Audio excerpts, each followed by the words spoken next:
I've heard that the best of women are those that stay at home and save themselves of evil. So I am a graduate and I don't have such an issue that a girl should necessarily do a job, but the point is that it's difficult to control your mind with all the stupid thoughts and free time, so it ends up in doing something wrong. Okay, so I think you've misunderstood that statement, and that's led to a lot of this confusion. Um, when women were told to stay at home, it is because if they were heading into environments or situations that are in and of themselves evil, or they're going out frivolously, then the Prophet ﷺ gave this advice. But it has nothing to do with you not having a career.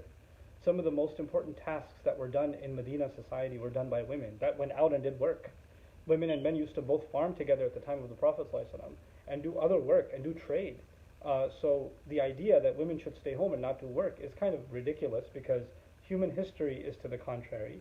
And as a matter of fact, in the Quran, the daughters of an old man in Madian, who the old man couldn't do work, used to go out and tend to the sheep and give them water, even though their father couldn't do the work. They had to do the work. They weren't doing anything evil. So you seeking work or you having a career, there are guidelines you have to observe, and men have to observe too, about how they carry themselves outside, how they communicate, how they dress, and all of that stuff. But other than that, there's no restriction like that, and I don't think you should think like that at all. And no, you shouldn't be wasting your time, and obviously if you do, you will get silly thoughts. Okay.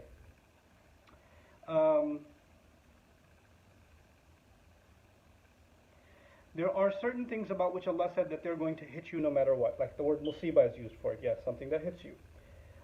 There are certain things that are a result of our own hands. In some cases it's obvious, but in some cases one can't determine what is from our own doing and what is not. In those situations, how should one carry themselves? Okay, so in some cases, you got hit by a truck, may Allah protect you, but if somebody got hit by a truck, it wasn't in their control, that's not up to you, that's from Allah.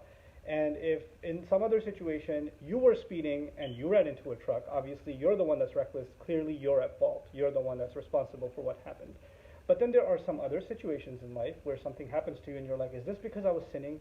Or is this because I hurt somebody's feelings? Is that why I got diagnosed with this disease? Or is that why I lost my job? Or is that why this terrible thing happened? And you will never know the answer to that, but I will tell you one answer.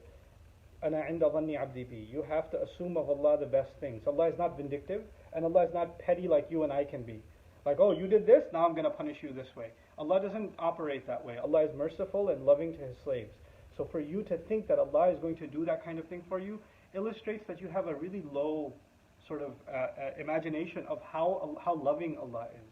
So we shouldn't assume bad of Allah, or that kind of, just waiting to punish us for some sin and ruin our life in some way. That kind of thing we have to get out of your mindset. Okay, let's see. Oh, that's an interesting question. It has to do with a story. First, I'll tell you a brief synopsis of the story, so that all of you can follow along with what's being said. It's the story is mentioned in Surah number 7, in Surah Al-A'raf, and there Allah talks about a group of people that were told that it's impermissible for them to go fishing on Saturday, on Sabbath, okay? And they had to observe the Saturday just for worship and not make any money and not do any work and not fish. And the way Allah tested them, they were in a fishing town, so they're in like a marine town right on the coast, a harbor town, and they would try to fish and they'd get no catch. And then on Saturday when they're sitting doing nothing, fish are literally jumping out of the water and they're showing up to the shore and it's an easy catch. And they got really frustrated. So what they decided to do was their narrations tell us different stories, but one of the accounts is that they would make a little a dip in the beach.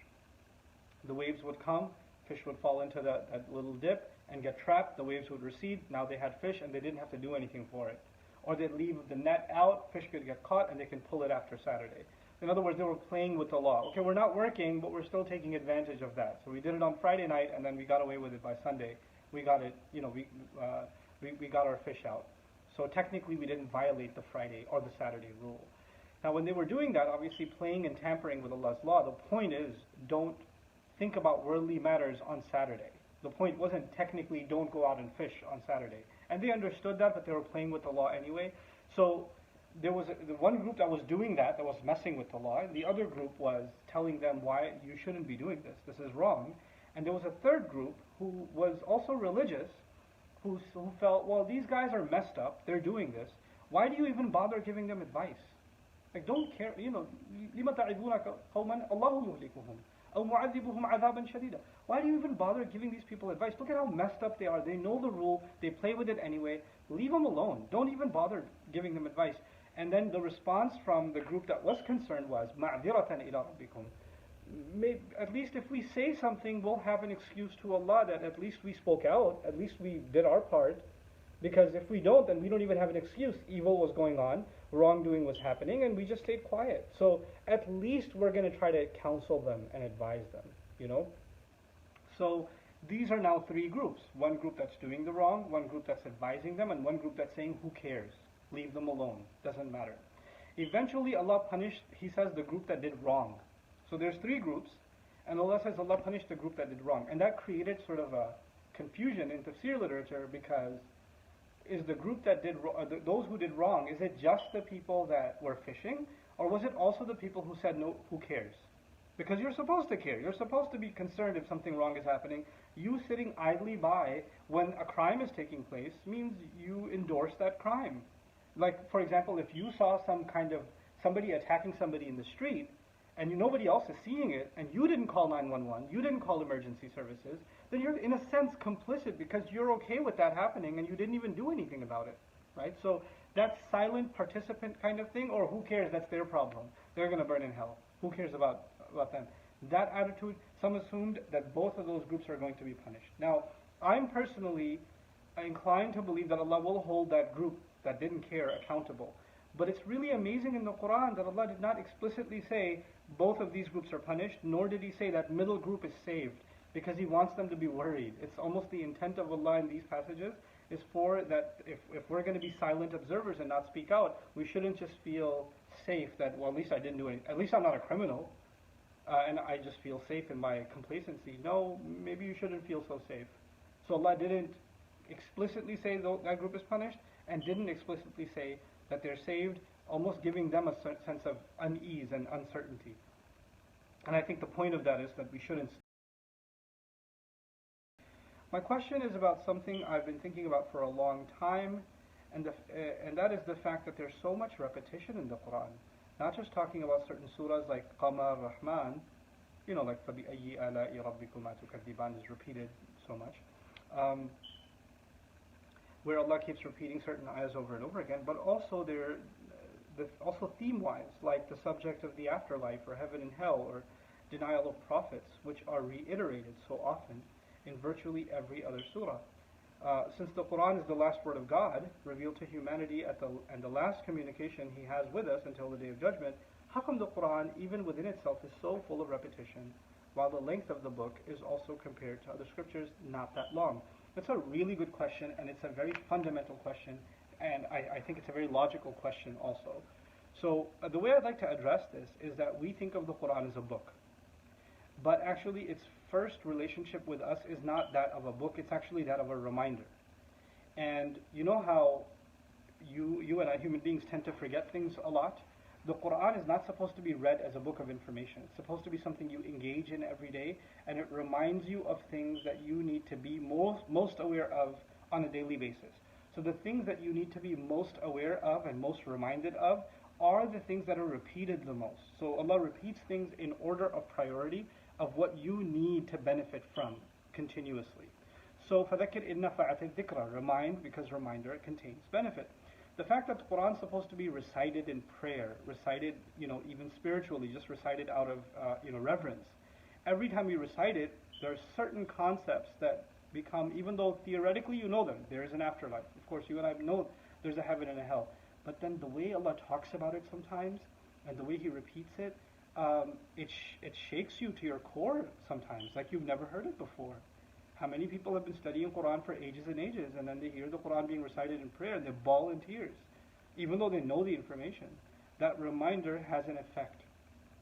The same way in life, there are some bits of advice that you just need at certain times, even though you know that information.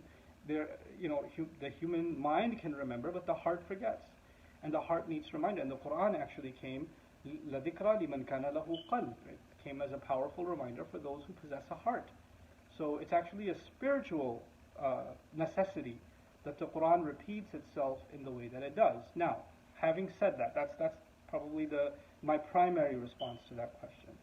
But my secondary response to that question has to do with the fact that when I'm not just a student of the meanings and the language of the Quran, but also of the style of the Quran, the structure of the Quran. And I've come to the conclusion that actually every surah of the Quran, let's just say every main Makkan surah of the Quran, which revolves around faith issues, belief in prophets, the afterlife, the destruction of nations, certain lessons from history, the creative signs of Allah. There are only 5 or 6 major themes that keep interplaying with each other. What's really cool about those surahs is that, like in some surahs, Allah will order those 5 or 6 subjects a certain way. In another surah, He'll order them a different way. And every time He reorders them, even though you might think at first glance it's talking the same way or it's making the same point, it's not. It's actually making a profoundly different point from other places. And it's teaching you something profoundly different and profoundly new every time. So at a surface reading, it seems like it's the same, but at a deeper look, it blows your mind how different it can be. And a really good example of that, if you guys, I do something called an in-depth series of the study of the Quran. It's on Bayyina.tv. And if you guys look at my study of Surah Al-Mulk and Surah Qaf, those 2 surahs, I mean, I spent an entire day teaching Mulk and an entire day, again, teaching Surah Qaf. It's recorded, it's posted on there. Then I think you'll get an idea you'll appreciate what the repetition does and how, even if you read translation of Qaf and Mulk, you might see a lot of similarities. Like, okay, it's talking about the afterlife, it's talking about the Quran, it's talking about revelation and belief in prophets, get it. But when you take a deeper look, you realize it's just profoundly different, unique, and really uniquely beautiful. And it's something that deserves attention. We should get in the habit of reading the Quran or exploring the Quran in depth. That is one of the most beneficial spiritual exercises a believer can do in their life. That's so beneficial for our hearts and our connection to Allah, is to try to engage deeply with the Quran. And I'm hoping I can help you guys with that, with the service I'm trying to provide with my team on Bayyina.tv. So that's it for the few questions that I wanted to tackle this week, inshallah. Next week with some more interesting questions. Barakallahu li wa lakum. Assalamu alaikum wa rahmatullahi wa barakatuh.